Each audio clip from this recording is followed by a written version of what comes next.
ہے دوسرے خطبے میں ہم مناسبت سے متعلق بات چیت کرتے ہیں۔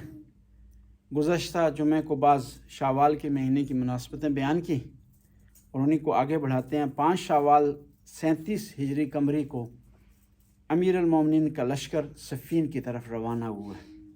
حاکم شام نے جب امیر المومنین کے علاقے میں ڈاکو چور بھیج کر کے قتل و غارت کا سلسلہ شروع کیا تو مولا نے اس کے خلاف جہاد کا اعلان کیا اور مختلف علاقوں سے فوجیں تیار کی اور صفین کے مقام کی طرف یہ فوجیں روانہ ہوئی ہیں 5 شوال کو 37 ہجری کو، اور اسی طرح 5 شوال کو مسلم بن عقیل کوفہ میں داخل ہوئے ہیں 60 ہجری کو۔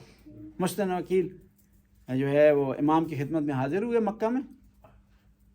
امام علیہ السلام نے ان کو ہدایات فرمائیں کہ آپ روانہ ہوں کس کی طرف؟ کوفہ کی طرف۔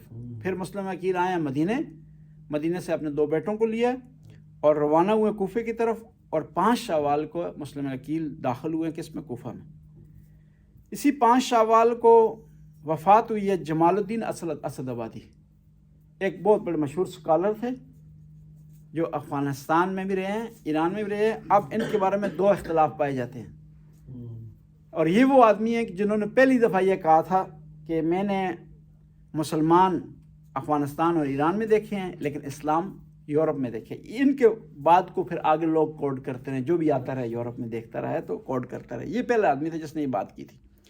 اور ایک اور اچھی بات تھی کہ یہ جمال الدین اسد آبادی فرانس میں کھانا کھا رہے تھے تو ہاتھ سے کھانا کھا رہے تھے، تو وہاں لوگوں کو عجیب لگا کہ یہ آدمی ہاتھ سے کھانا کھا رہا ہے۔ ابھی بھی آپ کہیں یہاں جا کر نا کوئی ہاتھ سے روٹی کھائیں تو گورا دیکھتا ہے اس کو تعجب کی نگاہ سے دیکھتا ہے، جس طرح ہم چینیوں کو دیکھتے ہیں وہ ڈنڈیوں سے کھا رہے ہوتے ہیں تو ہمیں تعجب ہوتا ہے۔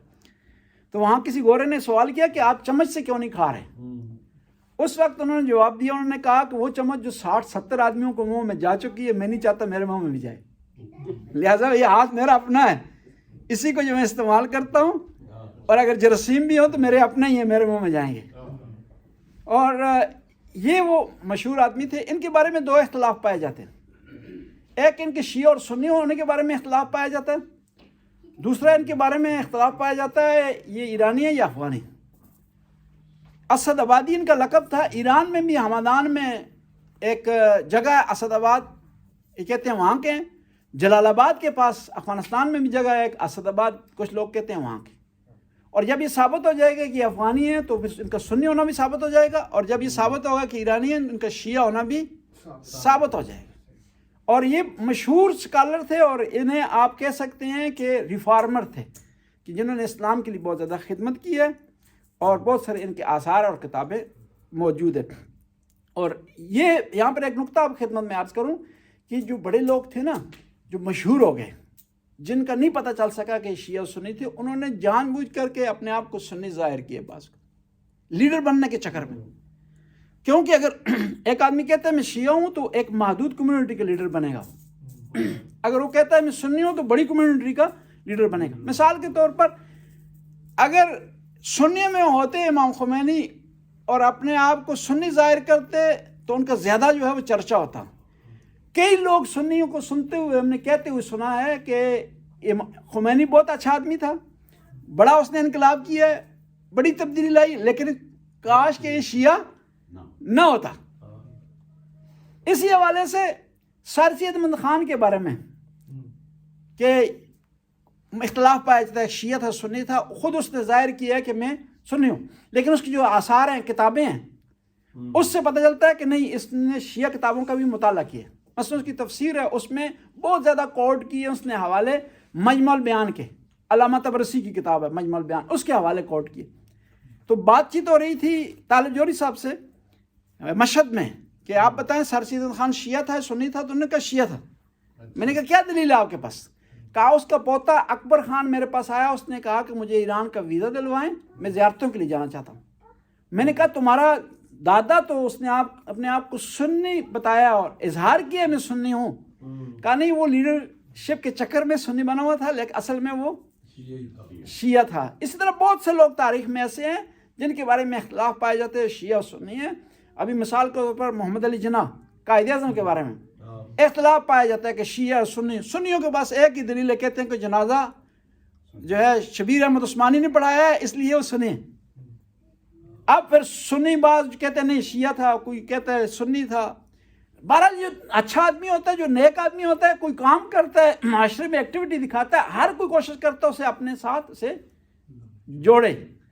بہرحال یہ بتانے کا مقصد یہ تھا، جمال الدین اسد آبادی 5 شوال کو ان کی وفات ہوئی ہے 1314 ہجری قمری کو اس میں افغانستان میں، اور افغانستان میں یہ وزیر دفاع بھی رہے ہیں اس اپنے زمانے میں، اتنے قابل اور لائق آدمی تھے۔ اس کے علاوہ 6 شوال کو امام زمانہ کی توقیع ہے حسین بن روح کے نام۔ توقیع اس حدیث کو کہتے ہیں کہ جو حدیث امام لکھ کر بھیجتے ہیں، اور یہاں مراد اس سے یہ کہ امام نے لکھ کر بھیجا ہے حسین بن روح کے لیے 6 شوال کو 305 ہجری کو کہ اس کے بعد تم میرے جو ہے وہ نائب ہو۔ امام زمانہ کے 4 نائب گزرے ہیں، ان میں سے حسین بن روح ہیں، اور جب ہم عریضہ لکھتے ہیں 15 شعبان کو اس میں حسین بن روح کا بھی نام لکھا جاتا ہے۔ 7 شوال کو غزوہ احد ہوا ہے 3 ہجری کو۔ غزوہ احد اسلام کا بہت بڑا معرکہ تھا جس میں بہت سے لوگ شہید ہوئے ہیں، جس میں پیغمبر کے چچا جان، پیارے چچا حضرت حمزہ شہید ہوئے، اور جو دکھ پیغمبر پاک کو ہوا اس شہادت پر، وہ آخری دم تک پیغمبر اس پر روتے رہے اور گریہ کرتے رہے۔ کہتے ہیں کہ جب حمزہ شہید ہو گئے تو ظالموں نے ان کا چہرے کو مسخ کر دیا تھا، ناک کاٹ دی تھی، کان کاٹ دیے تھے، اور اسی دوران حضرت صفیہ جو حضرت حمزہ کی بہن تھی اور پیغمبر کی پھوپھی تھی، انہوں نے کہا کہ میں اپنے بھائی کے جنازے کو دیکھنا چاہتی ہوں، تو پیغمبر نے آواز دی علی پھوپھی جان کو نہ آنے دینا، شاید برداشت نہیں کر سکے گی پھوپھی جان۔ پھر جب اصرار کیا حضرت صفیہ نے تو کہا پیغمبر نے علی فوراً کوئی کپڑا ڈال دو جنازے پر کہ پھوپھی نہ دیکھ پائیں، لیکن کہتے ہیں پھر بھی پھوپھی تھی، بہن تھی، برداشت نہیں کر سکی، آئی تو کپڑا اتارا، دیکھا تو وہیں گریے سے بے ہوش ہو گئی تھی۔ اور پیغمبر کو اتنا غم تھا حضرت حمزہ کی شہادت پر، کہتے ہیں کہ معاف کر دیا سب کو، حتیٰ اس حبشی کو معاف کر دیا، اور فرمایا اس حبشی کو کہنا کہ مکہ اور مدینہ میں نہ رہے، باہر چلا جائے، میرے سامنے نہ آئے، کیونکہ جب بھی میرے سامنے آئے گا تو مجھے اپنے چچا یاد آ جائیں گے۔ بہت پیار کرتے تھے اپنے چچا سے۔ اس جنگ میں بھی داستان بھی اس کس طرح کہ ہندہ نے کیا کیا، اپنے غلام کو کہا کہ تو 3 افراد میں سے ایک کو قتل کر گے گا تو میں تجھے آزاد کر دوں گی۔ کہا کون؟ کہا محمد مصطفیٰ۔ کہا ان میں قریب نہیں جا سکتا، علی کسی کو قریب نہیں جانے دیتا۔ کہا دوسرا علی کو، کہا علی کو سمجھ نہیں آتی کہ سامنے حملہ کر رہے ہیں یا پیچھے حملہ کر رہے ہیں۔ کہا حمزہ کو، کہا حمزہ کہ میں وعدہ کرتا ہوں، میں نے دیکھا ہے جنگ میں جب یہ آگے کی طرف بڑھتے ہیں تو پیچھے کی انہیں پرواہ نہیں ہوتی، میں چھپ کر کے کمین لگا کر کمین گاہ بناؤں گا ان کے لیے، پھر ان پر حملہ کروں گا تو ان کو شہید کر دوں۔ پھر اس ظالمہ نے اس پر اکتفا نہیں کیا، کیا کیا؟ کہا کہ ان کے سینوں کو چاک کیا جائے اور کلیجے کو باہر نکالا جائے۔ کلیجے کو باہر نکالا گیا اور اس نے چبایا۔ یہ کوئی مبالغہ نہیں ہے، یہ حقیقت میں ہوا ہے۔ یعنی دیکھیں نا کتنی بڑی قربانیاں دی ہیں صحابہ اکرام میں۔ اور اسی جنگ میں ایک اور شہید ہیں جن کا نام حنظلہ غسیل الملائکہ ہے۔ حنظلہ کی شادی ہوئی اور انہوں نے رات گزاری، اپنی شادی کی پہلی رات گزاری اپنی زوجہ کے ساتھ، تو صبح کو پیغمبر نے اعلان کیا کہ دشمن مدینے کے دہانے پر آ کھڑا ہوا ہے، اے مسلمانوں جنگ کے لیے تیار ہو جاؤ۔ سارے صحابہ کرام تیار ہو گئے۔ تو کہتے ہیں انہوں نے شادی کی رات گزاری تھی، شادی کی پرواہ نہیں کی، پیغمبر کی آواز پر لبیک کا۔ یعنی صحابہ کرام میں ایسے لوگ بھی تھے۔ بعض اوقات عجیب ہوتا ہے نا، ایک دوسرے کی ضد میں آ کر اتنی بڑی ہستیوں کی قربانی کو ہم جو ہے وہ اگنور کر دیتے ہیں۔ سنیوں نے کہنا ہے سارے صحابہ پاک ہیں اور شیعوں نے کہنا ہے سارے غلط ہیں، دونوں باتیں غلط ہیں۔ ان میں بڑی بڑی جلیل ہستیاں ہیں، 70 شہید ہوئے ہیں جنگ احد میں، پیغمبر جب آواز دیتے تھے 5 کو بلاتے تھے 10 کھڑے ہو جایا کرتے تھے، اور نبی کریم کی خاطر، دین اسلام کی خاطر انہی صحابہ نے اپنے بھائیوں کو چھوڑا، اپنے بیٹوں کو چھوڑا، اپنے رشتہ داروں کو چھوڑا، نہ فقط چھوڑا بلکہ ان سے جنگ کی، بلکہ ان سے لڑائی کی۔ خود امام زین العابدین اس لیے دعا میں ارشاد فرماتے ہیں، میرے نانا کے صحابی ہو، تم پر سجاد کا سلام ہو، تم نے اس وقت میرے نانا کی مدد کی جب کوئی مدد کرنے والا نہیں تھا، تم وہ جنہوں نے محمد مصطفیٰ کی خاطر اپنے رشتہ داروں سے جھگڑا کیا، اپنے رشتہ داروں سے جنگ کی، آمنے سامنے ہوتے تھے بعض اوقات جنگ میں، اس ایک بھائی محمد مصطفیٰ کے ساتھ ہے، ایک بھائی مقابلے میں، اور اس کی کئی مثالیں بھی موجود ہیں، جنگ بدر میں، جنگ احد میں۔ حنظلہ شہید ہو گئے، اب شہید کو حکم یہ کہ غسل نہیں دیا جاتا، کفن نہیں پہنایا جاتا، اسی لباس میں سے دفن کر دیا جاتا ہے، نماز اس پر پڑھی جاتی ہے اسی لباس میں۔ صحابہ کرام آئے پیغمبر کی بارگاہ میں، یا رسول اللہ کہ حنظلہ ٹھیک ہے شہید ہیں، ان کے لیے غسل نہیں ہے، لیکن یہ شادی کی رات گزار کے آئے ہیں، ممکن ہے ان پہ غسل واجب ہو، تو کیا پھر بھی غسل نہیں دینا ان کو؟ پھر بھی بغیر غسل کے ہم دفنا سکتے ہیں؟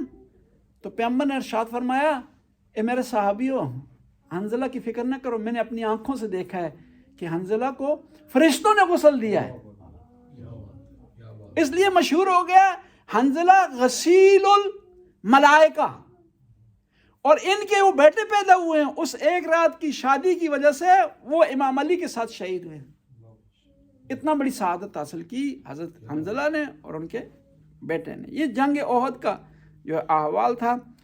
8 شوال کو جو واقعات ہوئے ان میں سے جو مشہور و معروف واقعہ ہوا ہے 1344 ہجری قمری کو، وہ جنت البقیع کا انہدام ہے۔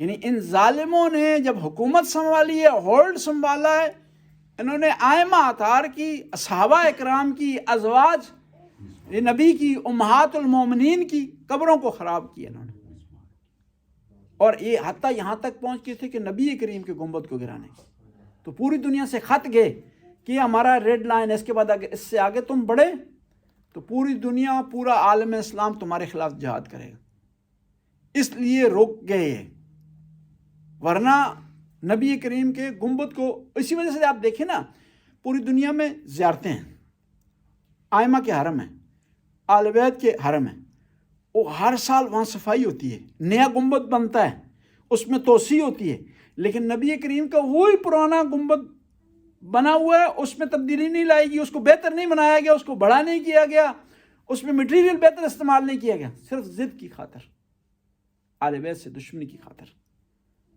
اور آل بیت سے عناد کی خاطر ایسا انہوں نے کیا۔ جنت البقیع میں مقابر تھے، وہاں پر حرم بنے ہوئے تھے، بی بی فاطمہ زہرا سلام اللہ علیہ کا حرم تھا، ائمہ اطہار امام جعفر صادق کا، امام باقر، امام زین العابدین کا، امام حسن علیہ السلام کے حرم تھے، انہوں نے تخریب کی، اور پھر اس پر اکتفا نہیں کیا انہوں نے، بلکہ انہوں نے کیا ہجوم کیا اور حملہ کیا کربلا میں، وہاں مومنین کو شہید کیا، حرم پاک کو نقصان پہنچانے کی کوشش کی، پھر نجف میں گئے، وہاں مومنین نے دفاع کیا، اور وہاں سے یہ پسپا ہوئے۔ یعنی یہ جو ابن تیمیہ نے جس چیز کی بنیاد رکھی ہے، دین سے دوری کی، توسل سے دوری کی، آل بیت سے لا تعلقی کی، اسی بنیاد کو لوگ آگے بڑھا رہے ہیں، بلکہ یہ توسل کرنا، حتیٰ خود خلیفہ دوم کے زمانے میں یہ چیزیں ہوئی۔